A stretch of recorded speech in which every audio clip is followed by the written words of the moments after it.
Salam, selamat pagi dan salam sehat buat kita semua. Firman Tuhan pada hari ini di hari yang ke-191 diambil dari kitab Mazmur pasal 48 ayat yang ke-11 tanggal 10 Juli tahun 2025. Perikop adalah Sion, kota Allah. Sebagai nats adalah sebagai berikut. Seperti namamu, ya Allah, demikianlah kemasyuranmu sampai ke ujung bumi. Tangan kananmu penuh dengan keadilan. Demikianlah firman Tuhan pada hari ini. Sebagaimana biasanya kita tetap menyampaikan pedoman kita pada bulan Juli tahun 2025, yaitu dengan topik setia melayani Tuhan dan hidup menurut kehendaknya. Setia melayani Tuhan, hidup menurut kehendaknya. Dijabarkan dalam 1 Korintus pasal 15 ayat 58 yang intinya, berdirilah tegak, jangan goyah, bekerjalah untuk Tuhan dan bersekutulah dengan Tuhan. Jerih payahmu tidak sia-sia. Dengan demikian, transformasi spiritual dari hidup lama menjadi hidup baru bersama dengan Yesus, dan kita telah menjadi hidup baru, wajib menjalankan karakter Allah dan menyalurkan berkat atau sebagai saluran berkat, karena anugerah Allah telah kita terima, maka kita wajib menjadi saluran berkat kepada semua orang supaya pekerjaan kita tidak sia-sia. Sekarang kita masuk dalam perikop hari ini. Apa latar belakang daripada perikop hari ini, yaitu Sion, kota Allah, yang tertulis dalam kitab Mazmur pasal 48 ayat 11. Ayat ini menggambarkan kebahagiaan dan sukacita yang dirasakan oleh umat Allah ketika melihat kemenangan dan keagungan Tuhan di Sion. Dan ayat ini juga menegaskan bahwa kedatangan Tuhan membawa damai dalam kesenangan bagi orang-orang yang percaya. Kedatangan Tuhan membawa damai, berarti datangnya Yesus kedua kalinya dan memerintah di kota Sion dengan keagungan dan sebagai raja dari segala raja, dan dialah pemimpin di kota Sion, dan orang-orang yang percaya datang ke sana untuk hidup yang kekal. Kemudian seluruh ayat dalam pasal ini berbicara tentang kekuatan dan keindahan Sion sebagai tempat kediaman Allah. Kedatangan Tuhan kedua kali memberikan pengharapan dan juga jaminan untuk hidup yang kekal. Kedatangan Tuhan kedua kali memberikan jaminan kepada umat untuk hidup yang kekal bagi orang yang percaya kepada Yesus. Itulah the new of Jerusalem, life after life, the new Jerusalem di kota Sion sebagai tempat pemerintahan Allah selama-lamanya.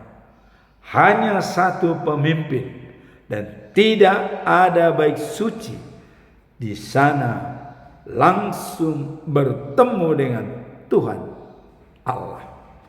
Setelah kita memenangkan segala masalah-masalah yang ada di dunia sehingga berhak menjadi hidup yang kekal. The new of Jerusalem, Sion, tempat Allah selamanya. Itulah latar belakang daripada ayat ini, bersuka cita dengan keagungan dan kemenangan Tuhan Allah. Kenapa dikatakan kemenangan Allah? Karena pada saat di dunia Dia disalibkan dan bangkit pada hari yang ketiga.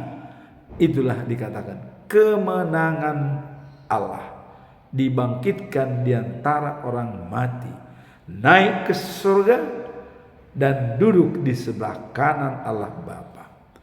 Dan dari sanalah Dia datang ke bumi ini, yaitu di kota Sion, pemerintahannya selama-lamanya. Pada saat bumi lama hilang dan dunia baru datang, dan kerajaan surga dan kerajaan bumi bersatu di kota Sion, dan Allah sendiri sebagai Raja segala raja di sana, yaitu Yesus Kristus. Sekarang apa tujuan utama daripada kita Mazmur pasal 48 ayat 11? Tujuan utamanya adalah menggambarkan kebahagiaan dan sukacita yang dirasakan oleh orang-orang yang tinggal di Sion, kota Allah. Jadi orang-orang yang terselamatkan, orang-orang yang percaya dan datang kepada Yesus, dia berhak menduduki kota Sion yang diciptakan sendiri oleh Allah. Dan di sana hanya satu pemimpin kita, yaitu Allah sendiri. Inilah tujuan utama daripada ayat ini, menggambarkan kebahagiaan dan sukacita yang dirasakan oleh orang-orang yang tinggal di Sion, di kota Allah. Tentu melalui seleksi. Diselamatkan karena iman percaya. Itulah dasarnya masuk ke kota Sion, kota Allah yang sangat-sangat indah. Tujuan utama dari ayat ini adalah untuk menekankan betapa Allah melindungi dan memberkati umatnya sehingga mereka dapat merasakan keamanan dan damai di dalamnya. Jadi di sana ada damai dan juga ketenangan, tidak ada tangisan, dan di sana semua bersuka cita. Itulah di kota Sion yang baru, yang diciptakan oleh Tuhan. Kalau kita lihat dalam Wahyu pasal 21 ayat yang ke-9, Yerusalem yang baru diciptakan sendiri oleh Tuhan. Kehadiran Tuhan di tengah-tengah umatnya menciptakan suasana penuh harapan, dan sukacita. Kemudian hubungan yang sangat intim antara manusia dengan Allah.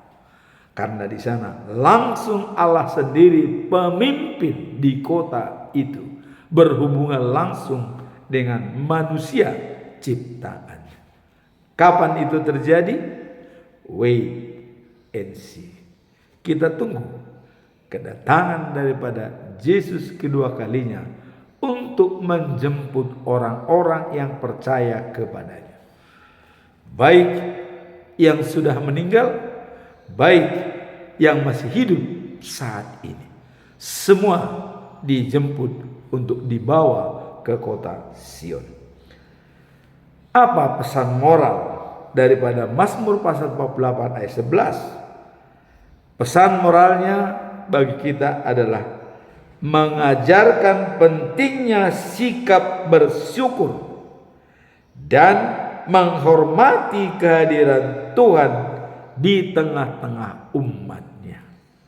Jadi bersyukur dan menghormati kehadiran Tuhan di tengah-tengah umatnya. Mengucap syukur dalam segala hal sebagai ganti daripada korban persembahan. Kita diajak untuk merasakan sukacita dan kekuatan di dalam Tuhan, serta menghargai segala berkat yang Dia berikan. Kita menghargai berkat yang diberikan oleh Tuhan dan menghormati kehadiran Tuhan di tengah-tengah umatnya. Tuhan sumber sukacita dan kekuatan di dalam hidup kita. Jadi peran daripada Tuhan sebagai sumber kekuatan, sumber sukacita dalam hidup kita. Itulah pesan moral yang kita lihat dalam perikop ini. Artinya mengajarkan pentingnya sikap bersyukur dan menghormati kehadiran Tuhan. Hanya itulah yang bisa kita lakukan, mengucap syukur dalam segala hal. Mazmur pasal 50 ayat 23. Mengucap syukur dalam segala hal sebagai korban persembahan dan memberikan Tuhan masuk dalam diri kita dan kita jujur, sehingga Tuhan akan memberikan kedamaian bagi kita. Sekarang kita masuk ke dalam apa implementasi daripada ayat ini dalam kehidupan sehari-hari. Apa implementasinya? Penerapannya dalam kehidupan kita sehari-hari dapat dilakukan dengan cara memperdalam pengenalan kita akan Tuhan melalui peribadatan dan doa. Itulah implementasinya. Jadi dengan melakukan dengan cara memperdalam pengenalan kita akan Tuhan melalui peribadatan dan doa, melalui komunitas-komunitas dan berdoa berjamaah bersama dengan orang-orang. Disitulah kita semakin mengenal Tuhan di tengah-tengah kita. Itulah implementasi daripada perikop ini. Saat kita menyadari tindakan dan keputusan Tuhan yang baik, kita seharusnya meresponnya dengan sukacita.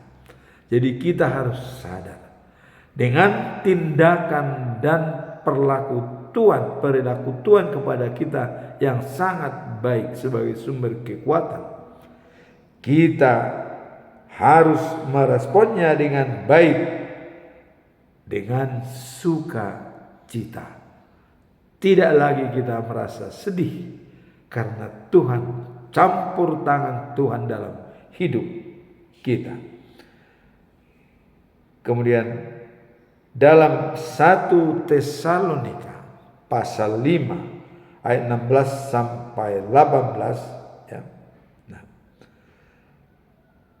kita harus selalu bersukacita dan bersyukur dengan berdoa, mengucap syukur dalam segala hal. Jadi jalan kita dengan hadirnya Tuhan Allah di tengah-tengah kita, kita bersukacita dan mengucap syukur. Jadi bersukacitalah dan berdoalah, mengucap syukur dalam segala hal, karena itulah yang dikehendaki oleh Allah.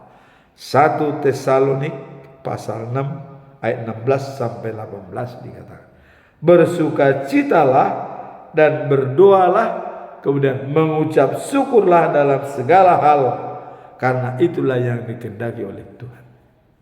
Jadi jelas di sini bersukacita, berdoa, dan mengucap syukur. Itulah yang dikehendaki oleh Allah. Dalam Filipi 4 ayat 4 dikatakan, bersukacitalah senantiasa dalam Tuhan. Sekali lagi katakan, bersukacitalah. Itulah yang disampaikan oleh Paulus kepada jemaat yang ada di Filipi, supaya tetap bersukacita di dalam Tuhan dan tidak pernah ragu seperti ayat bulan Juli. Berdirilah tegak, jangan goyah, bekerja untuk Tuhan dan bersekutu dengan Tuhan. Jerih payahmu tidak sia-sia. Jadi dalam hidup kita ini, kita selalu disenangi oleh Tuhan dan jerih payah kita tidak sia-sia apabila kita berdiri tegak dan tidak goyah, bekerja untuk Tuhan dan bersekutu dengan Tuhan. Hubungan yang intim antara kita dengan Tuhan membuat Tuhan senang melihat kita.